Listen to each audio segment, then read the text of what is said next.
Thank you so much. And do you know what I've got to say? I never thought I'd meet anybody that swore more than me, but I just fucking did. This is amazing. But I will try and keep myself limited to the F-bombs. Thank you so much for that intro. And actually, that is what this session is all about. It is quick, fast-paced, but it's going to leave you with something to think about. Because the man next to me, Daniel Percio, started OneTag, the company he still runs and has founded, at 19.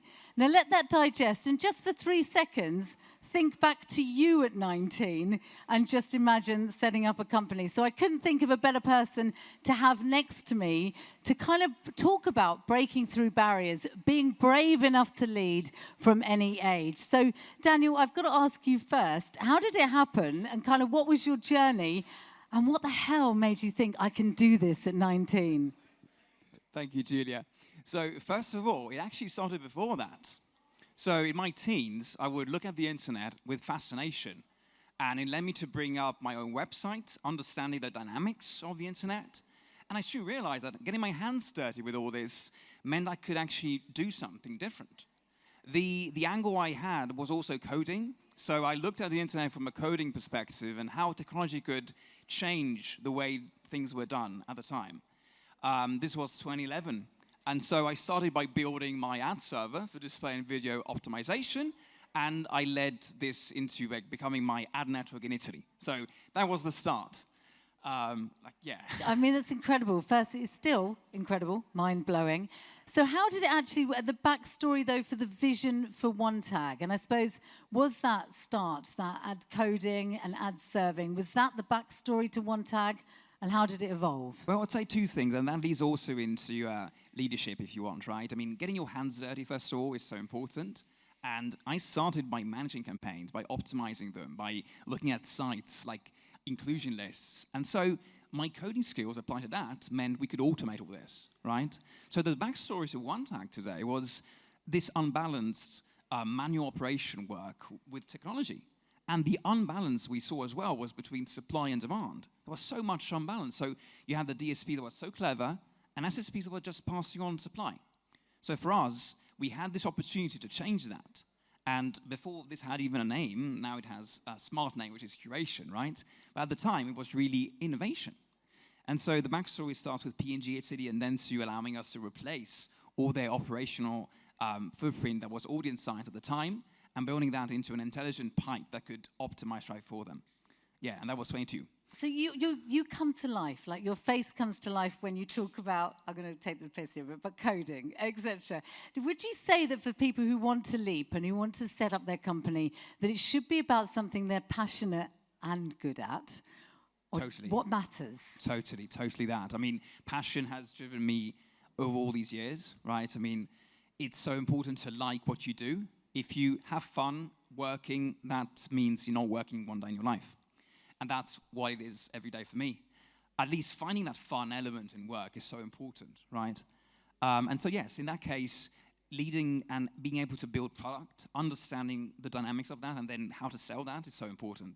That was, I think, a lucky thing for me at the beginning, to be able to see the problem, identify with the client, and then build a solution, even during the pitch sometimes, but then also like delivering the solution for the client in an innovative way. So, I mean, I'm going to ask you this, and I think it's almost, I think I know the answer, but if you could go back in time, would you do it again, and would you do it differently? Oh, I'd absolutely do it again. I remember this moment, I was a uni dropout. I go back to my math professor and ask them, can you help me like do this thing? And in his eyes, it was, wow, like, I did teach you something, but it was actually beyond, right? So I would definitely do it again. Now, I would have done some things different, yes, absolutely. Now, focus, key element. Over the years, of course, you try many things, but when you find one that works, just keep doing that one. And then believe in yourself, right? Confidence has been brought up today, but I think you have to believe more in what you can do and definitely using more of that. I love that. Believe in what you can do. And also, if you can't do it, try a different way of doing it or get other people to help you. I think that's key as well, because if I had done, like, looking back, I would have given, like, more trust and more, like, getting more the team up, you know, and doing things more than I would do at the beginning. So having a great team from day one is really also a key thing. I think it's interesting, though, and you mentioned something there. You said it started as innovation and led to curation, but actually it's full circle because that is innovation. Has the business changed? Has it adapted? It's been a long time. What was it, 2011? Well, that was when I started, That's and when you One Tag started. 2015. So yes, 9 years now, and it has changed a lot from being a local company from Italy, then UK, then US, then global, and then finding a word to all the innovation that we did, which was curation, right? And then yes, we also recently launched the Smart Curation platform. You know, that is all about giving access to agencies, curators, and traders to do curation their own way, but also giving access to the infrastructure for data providers and curators alike. We want to be really agnostic with the partners that we work with. And then the innovation has been around contextual. We've launched something very special for P&G back in the day, where that is still powering all the contextual data that we hold. And then the AI powerful element that optimizes curation beyond just inclusion lists. Again, it's far more than just a domain list. So here's a thought, because you mentioned P&G as one of the first clients you worked with. Did they take you seriously at 19 when you walked in there? You still looks very fresh-faced. Well, what did they? I think they definitely wanted, at the time, was a moment of disruption. They were just leaving their tech. So they realized the pitch we had was powerful. So they believed me and my co-founder, who was a bit older than me. But definitely the way we spoke to the client and the way we showed them there was a new way of doing things, they definitely believed, and they went all in. So yes. Okay, so I'm going to ask the audience here. Raise your hand if you would like to be a founder. Just if you'd like to be brave, be bold. Yes, I want to be a founder. Boom, there we are. I always think about this, but before I became a founder, what's a day in the life of a founder like? You know, is it 5 a.m. till midnight? Daniel, what's a day in the life? Is it a long day, short day, happy day? It has changed a lot over the years, I would say.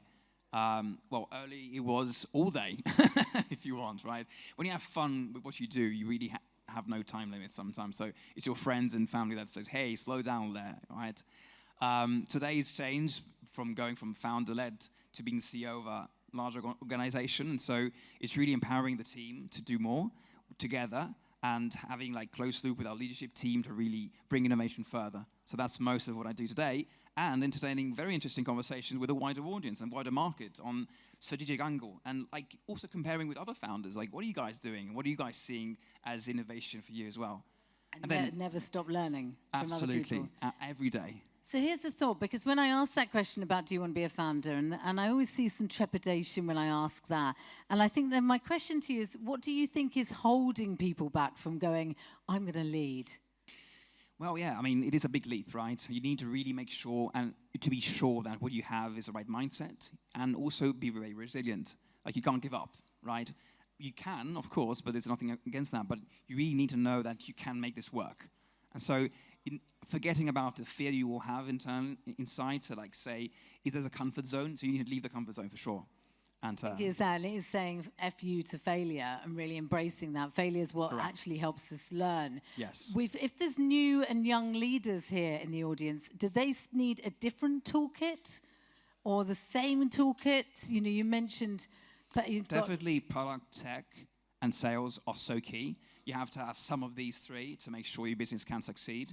Definitely product is so important. So understanding the needs of the clients before you even start with the business, right? Being sure you can solve those needs with solutions that aren't in the market, or you have an edge in solving those issues. There's a question, though, because often founders try and do it all. I know you've got a big team now. Shout out any one-taggers here today. Just give them a little shout out. Go on, the one-taggers. So do you find it hard to relinquish control? And as a founder, do you sometimes have to go, I can't do it all, and I have to know where my limitations are? And what are your limitations? What are you not good at? I'm not good at plenty of things. And I think I should have given that power more like at the early stages to make sure that, you know, but today I think I'm very happy with what we have as a team. I mean, that's what keeps me motivated, you know, like the energy the One Tag team has is amazing. I mean, the commitment we've put into all these years from going to really global scale is massive. So that what keeps me motivated, and I'm definitely not good at things, but what I'm good at is expressing my passion and making things work.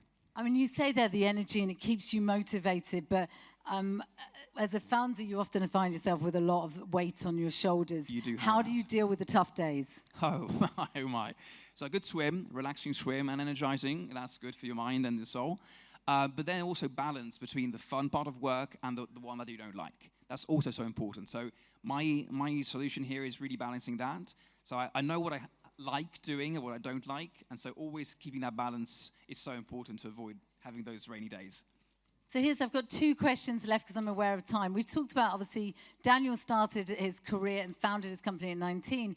There's a lot of people on the other side. I've just recently turned 50, and I'm a big ambassador for those that do it at any point in their career.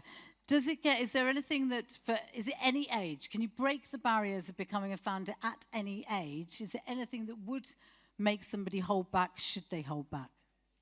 There's no age to lead and no age to really take the leap. If you find the right angle, you find what you really like to do, just go for it. So don't hold back, definitely not. Don't hold back and just leap and lead. So final question, if you had to pick 3 hashtags, let's say, that sum up the best leadership qualities, either that you've had or that you've seen from other leaders. So we'll go with courage, which means confidence, means you have to don't hold back. Self-awareness is very important. And then also, sometimes people forget to be humble leaders as well, right? And so care for your people is so important. So trust and care is very important as well. Perfect. Those are a great way to finish this. And I just want to finish actually myself on one note. 2 years ago, when we first started with the Female Leaders Club, it was born out of the fact there's only 5% of founders are female. And it was a shout out to Madfest and the audiences to, in 12 months' time, in 24 months' time, let me see more female founders coming. I think it's as important to not have it about gender, but more say founders come forward, have the strength and the ability to just give it a go. So I think from Daniel here is a perfect example. If he can leap and lead at 19, you all absolutely can. Daniel will be around to talk to you all. Thank you very much. Daniel Paccio. Thank you so much. Thank you. It was a pleasure.